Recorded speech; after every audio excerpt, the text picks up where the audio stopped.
Assalamualaikum warahmatullahi wabarakatuh. Saya Alpina Damayanti, mahasiswa Sosiologi Indralaya kelas genap dengan NIM 0702 1181823002. Video ini saya buat untuk memenuhi tugas pada mata kuliah pemetaan sosial.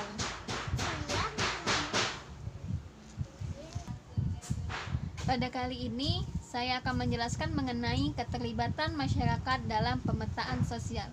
Seperti yang telah kita ketahui, pemetaan sosial merupakan suatu kegiatan yang bertujuan untuk menemukan potensi serta masalah hingga kondisi sosial suatu masyarakat dengan cara turun langsung ke lapangan menggunakan metode atau pengumpulan data yang terdiri dari observasi, wawancara, dokumentasi, FGD, hingga transek. Pada tahap ini ada suatu pendekatan yang dikenalkan oleh Tekon Jikwago yang dikenal dengan nama Community Social Network Mapping Tool, yang merupakan satu set latihan sederhana yang digunakan untuk mengidentifikasi, menganalisis, mendata, dan memilih dengan melibatkan individu atau kelompok yang memiliki pengaruh dalam komunitas atau suatu masyarakat dengan tujuan untuk mengetahui orang-orang mana yang memiliki pengaruh dalam suatu masyarakat atau dalam suatu kelompok. Pendekatan ini tentunya memiliki beberapa tahap yang harus dilalui. Yang pertama, melakukan latihan pemetaan pada komunitas sosial.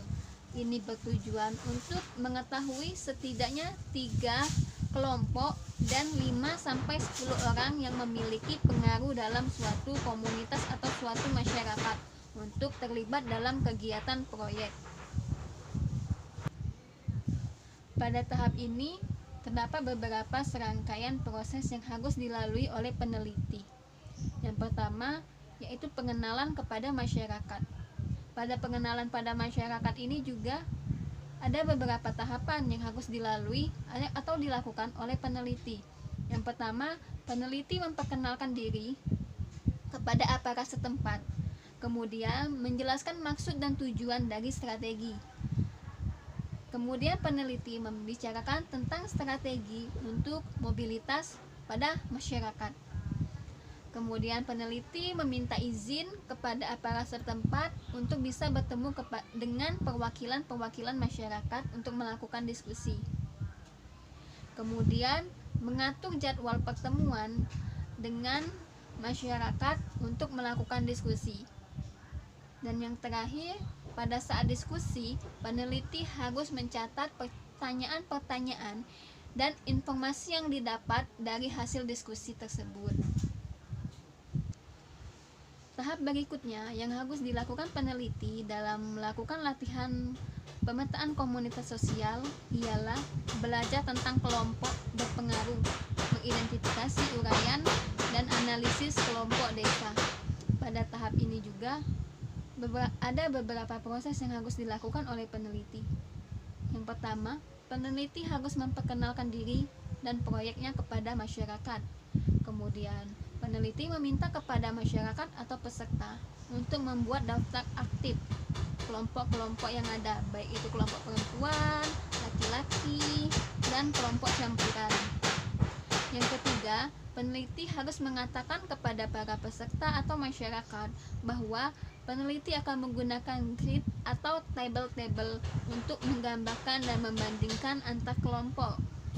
Yang keempat, setelah semua kelompok terdaftar, peneliti kemudian menjelaskan kegiatan berikutnya untuk mengisi tabel-tabel tadi.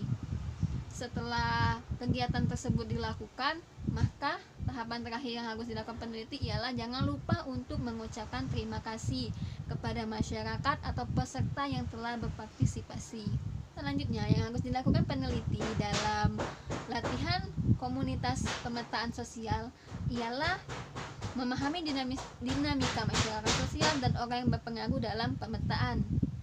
Ini juga terdiri dari beberapa tahap. Tahap yang pertama yaitu peneliti lagi-lagi harus memperkenalkan diri dan proyek. Dan yang tahap yang kedua, peneliti meminta kepada para peserta atau partisipan untuk membagi mereka menjadi dua kelompok. Kelompok ini bertujuan untuk menyelesaikan suatu peta menggunakan materi yang telah disediakan dalam waktu 10 hingga 15 menit. Kemudian setelah kelompok itu selesai menyelesaikan peta, maka ambillah peta itu satu persatu dan mintalah peserta untuk mendiskusikannya. Kemudian meminta tanggapan kepada para peserta mengenai kegiatan yang dilakukan untuk dijadikan sebagai bahan evaluasi. Kemudian tahap selanjutnya yaitu pemilihan kelompok dan orang yang berpengaruh untuk terlibat dalam kegiatan. Ini bertujuan untuk memilih kelompok yang dapat terlibat dalam suatu proyek. Adapun tahapannya, yang pertama yaitu memilih kelompok yang terlibat dalam proyek. Kelompok yang akan terlibat dalam proyek ditentukan oleh beberapa kriteria. Yang pertama itu ialah pengaruh, kedua konektivitas, ketiga frekuensi pertemuan, keempat ukuran kelompok, dan kelompok usia. Nah, selain itu, adapun langkah-langkahnya yaitu mengidentifikasi sebagian besar kelompok berpengaruh. Yang kedua, identifikasi kelompok yang sering bertemu, dan yang ketiga, menentukan pilihan akhir. Maksudnya di sini menentukan kelompok yang akan terlibat dalam suatu proyek. Setelah kelompok tadi ditentukan, maka peneliti harus bertemu dengan pemimpin kelompok dan anggota kelompok untuk mencari keterlibatan mereka dalam kegiatan Tekponon Jikuagou dan untuk mengidentifikasi kelompok untuk dilatih menggunakan teknik ini. Langkah-langkahnya terdiri dari introduksi, diskusi dengan anggota kelompok, menentukan hubungan antar kelompok, dan melakukan observasi. Setelah itu maka dilakukan identifikasi dan memilih orang yang berpengaruh untuk terlibat dalam kegiatan. Ini merupakan proses seleksi dilakukan untuk memilih setidaknya 5 orang yang berpengaruh untuk terlibat dalam pendekatan Tekponon Jikuagou ini. Kemudian setelah itu melakukan pertemuan dengan orang yang berpengaruh tadi. Ini dilakukan secara sukarela, tidak ada motivasi ekonomi atau mengharapkan imbalan berupa uang ataupun dari kelompok ataupun orang yang berpengaruh tersebut. Kemudian setelah dilakukan pertemuan, maka dilakukan validitas pilihan dengan proyek yang akan dijalankan. Demikianlah penjelasan dari saya mengenai keterlibatan masyarakat dalam pemetaan sosial. Terima kasih, saya akhiri dengan wabillahi taufiq wal hidayah. Wassalamualaikum warahmatullahi wabarakatuh.